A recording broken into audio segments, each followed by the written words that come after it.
কি হলো? চুপ করে আছো কেন? কি বলবো বলো। আমার আপনারই বিয়ে করা উচিত ছিল। বাবুরে বিয়ে করে আমি ভুল করছি।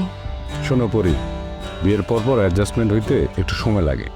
মাথা ঠান্ডা করো, কয়দিন পর দেখবে সব ঠিক হয়ে গেছে। অন্যদের ক্ষেত্রে হইলে ঠিক ছিল, বাবুর ক্ষেত্রে হবে না। কেন? আমি শিওর ওই লিজার সাথে ওর ইটিস পিটিস আছে। তুমি কেমনে জানলা? আর যদি দিশমিশ থাকতো তাহলে সে তারে বিয়ে না করে তোমারে কেন বিয়ে করলো? আরে আমি তো তারে জোর করে বিয়ে করছি, নানা ট্রিক্স করছি, ভয় দেখাইছি। এটা কি তুমি ঠিক করছো? ঠিক করি নাই, কিন্তু আমার বয়সটাও তো আপনার বুঝতে হইব নাকি? এটা ঠিকই বুঝো, আর অন্য কিছু বুঝো না। এই, আপনার সমস্যা কি? আপনি কি আমার পক্ষের নাকি বাবুর পক্ষে? অবশ্যই আমি তোমার পক্ষের, কিন্তু তুমি কি শুনতে চাও?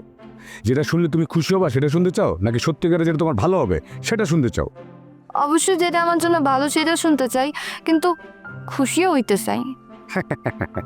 হাসেন কে? দুই নৌকা পা দিলে এক নৌকা উঠতে পারবা না, টুপ করে পানিতে পড়ে যাবা। থামেন তো, আমি ডিসিশন নিয়ে ফেলছি, আমি বাবুর সাথে থাকবো না। আরে কি বলো? তোমার কি মাথা খারাপ নাকি? কয়দিন আগে বিয়ে হইলো আর এখন ডিভোর্স? পরি, তুমি মাথা ঠান্ডা করো। ছেড়ে দিলে কিন্তু সমাধান হয় না। পরি, স্যারেন, সব ছেলেই এক, সময় মতো তাদের আসল চেহারা বাইর হয়।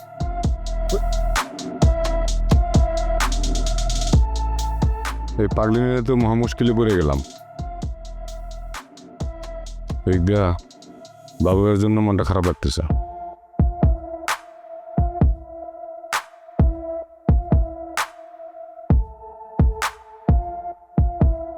কি ব্যাপার, কি হয়েছে?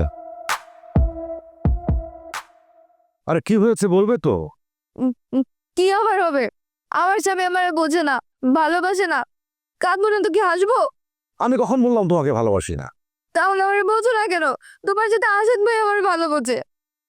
আসাদের সঙ্গে তোমার কথা হলো কখন? সব সময় হয়।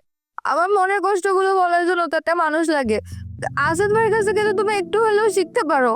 তুমি আমাকে কয়েকদিন ঘুরতে নিয়ে গেছো, আইসক্রিম খাওয়াইছো, বাতাসে মুখের উপরে চুল পড়লে যত্ন করে সরাইছো, আমার সাথে পুকুর পাড়ে বসে পূর্ণিমা দেখছো। এর মধ্যে আসাদ আসলো থেকে? আসাদ ভাই আমারে ঘুরায়, আইসক্রিম খাওয়ায়, সে আমার বোঝে। পুরো আমিও তো তোমাকে বোঝার চেষ্টা করছি, ট্রাই করছি তো না। আচ্ছা, মানুষ তো আর বই না যে পাতা উল্টালি পড়া যায়। যদি বই হয়ও, তো তুমি তো আমার কাছে একটা নতুন বই, নতুন ভাষা। আমিও তোমার কাছে তাই।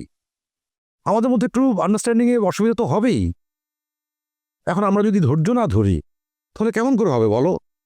তুমি আমারে সত্যি করে বলো, তুমি শুধু আমারই ভালোবাসো। পাগল, আমি শুধু তোমাকেই ভালোবাসি, তুমি ছাড়া আর কাউকে ভালোবাসি না।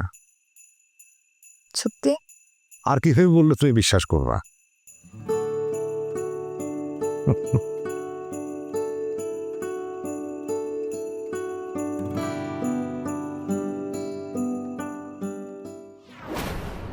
তোমার কি আমি মানুষের পার্সেন্টের মতো কেন?